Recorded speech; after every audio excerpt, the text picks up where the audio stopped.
Hello, this is Mr. Stansbury. I'm going to take you through some of the problems on the 2F assignment. Okay?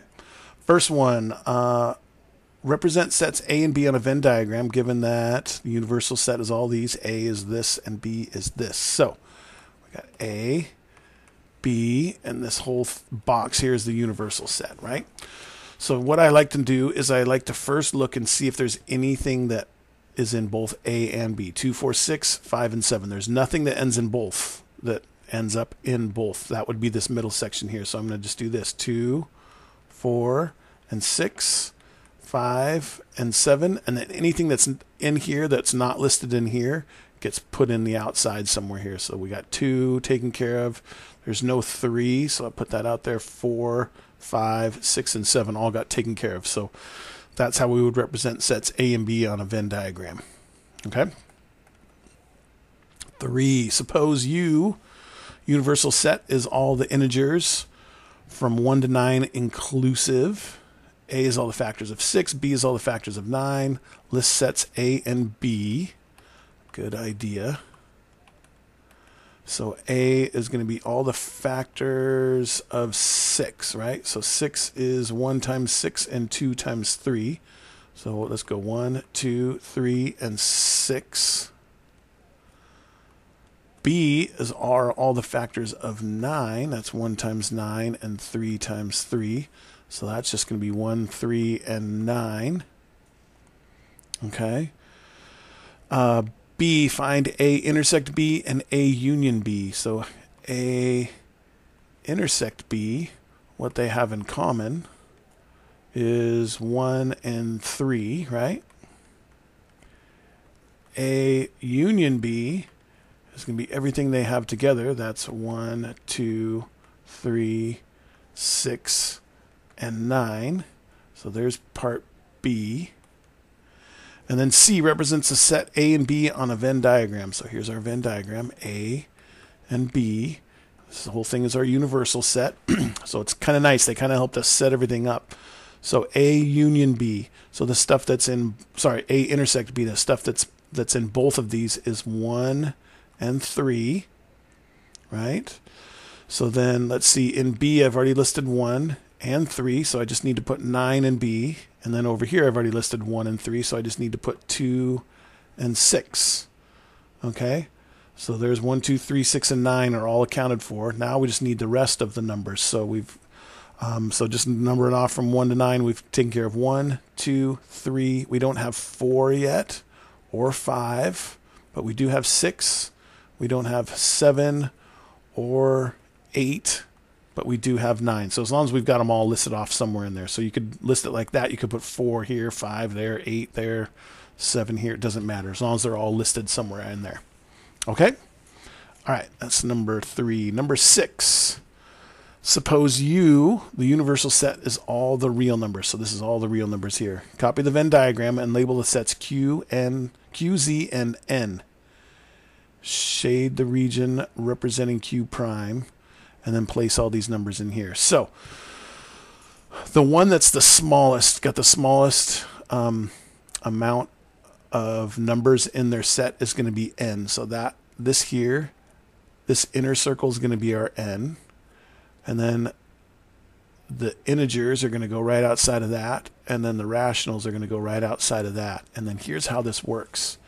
If you think about all the natural numbers, okay, so that would be like 0, 0, 1, 2, 3. I can't list them off here because we're supposed to put these numbers in there. So 0, 1, 2, 3, 4, 5, 6, 7, 8, up to infinity, right? All the integers are going to include 0, 1, 2, 3, 4, 5, 6, up to infinity. And then also -1, -2, -3, -4, all the way down to negative infinity, right? And then if you think about the rational numbers are all the natural numbers, all the integers, plus all the other fractions that don't end up being integers, right? And then everything outside of that is going to be all the things that are not represented as rational numbers but are real numbers. Okay? So 7. I always like to kind of start with the inside. Is 7 a natural number? It actually is a natural number. So we can put it in this circle because being in this circle says that it's a natural number. It's also an integer because that's inside of the integer circle. It's also a rational number because it's inside the rationals, right? That could be represented as 7 over 1. And it's also a real number, right? It's not the square root of a negative number, so we're good to go. Okay? 1/5, is that a natural number? No, so we move out a circle. Is that an integer? No, it's not an integer either, so we go out another circle. Is it a rational number? Yes, 1/5 is a fraction, so we put that in here. It's also a real number. Okay? 2.8, not a natural number, not an integer, but it is repeating, so that makes it a Q, a rational number. So I'm going to put 2.8 repeating in this circle here. So again, it shows that it's rational, but it's not an integer or a natural number. Okay. Negative pi, not a natural number, not an integer. It's not a rational number either because you cannot represent it as a fraction, but it is a real number. So we'll put negative pi out here, somewhere outside of these circles. Okay. 0 would actually fit in here with the natural numbers, right? Which also is an integer, which also is a rational number, which also is a real number. Okay. Square root of 7 is not a natural number. It's not a integer. It's also not a rational number. This is an integer. It's not a rational number because it cannot be expressed as a fraction, but it is a real number because it's the square root of a number. If it was a square root of -7, then it wouldn't fit. It'd be outside of all of this. But square root of 7, square root of any number will be a real number for sure. If it was like, say, the square root of 4, that actually equals 2, so it would actually go on the inside here with the natural numbers. Okay? -2, it's not a natural number, but it is an integer, so I'm going to put it in here. It's an integer, which is also a rational number and also a real number. Okay? And then last one, -0.35. Not natural, not an integer, but it is a rational number because it's a decimal that terminates. So we can do -0.35 right here. And it's also a real number as well. Okay? All right. This is a really good thing to know here. Naturals, integers, rationals, reals. If you can figure all this stuff out here, you're in really good shape for this section and the other sections in this chapter as well. Okay, 11, on separate Venn diagram, shade regions for each of these. Okay, so for this one will be A, C, let's go, I guess we'll go E and G. I put one too many in there. We don't need that one. So A, shade in A. Problem solved. There we go. Okay. C, A intersect B. So what do A and B have in common? Now, if you can't look at this and say, oh, I know exactly what it is, then here's what you want to do. Let's shade one lightly. We'll shade A lightly like that, and then we'll shade B lightly as well. And then the intersection is the part in the middle that they both get. So then what I would do is then I'm going to color this in really good as my answer. Maybe even, let's see, red and blue make purple. Let's color it in with purple. My brush is too big. Okay, so I'm going to color this in here as purple because this is my answer right in here. Okay, so that purple piece there is A intersect B. Okay, for E, A prime union B. So I'm going to do A prime. Let's do this. Let's go back to our little spray paint brush. So I'm going to do A prime is going to be in this blue.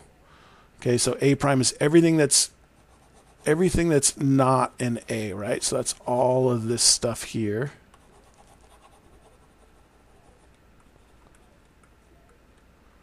Okay, so that's everything that's not an A.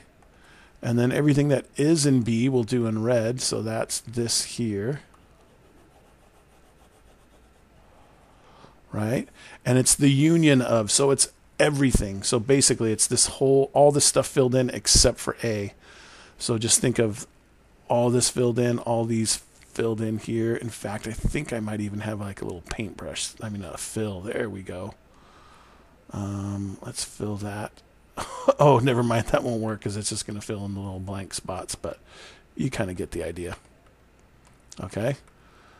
There we go. We're kind of getting there. Having some fun with this. Okay.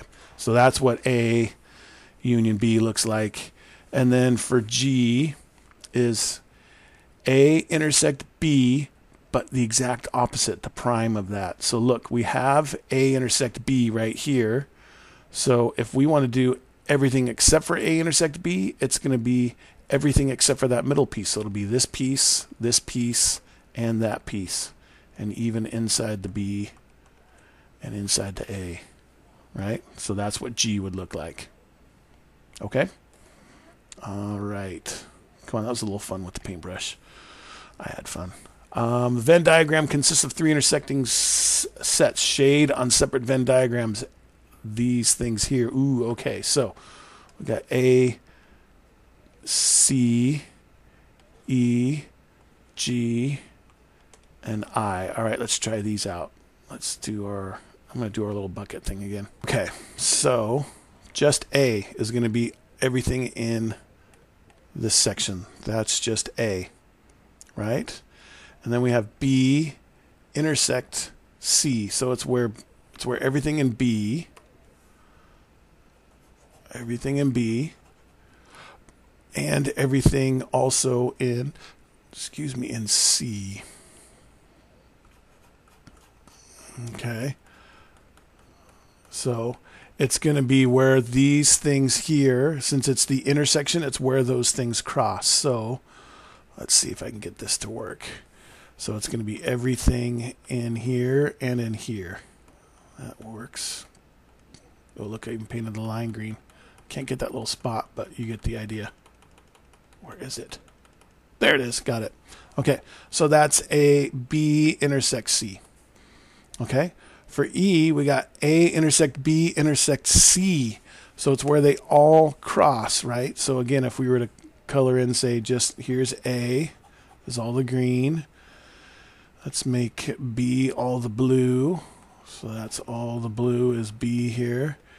And then red will be all the C. So here's all, including that up there. There's all of C. So where do they all get shaded? Right in that middle section right there. Right? So let's make that black. There we go. So there's A intersect B intersect C.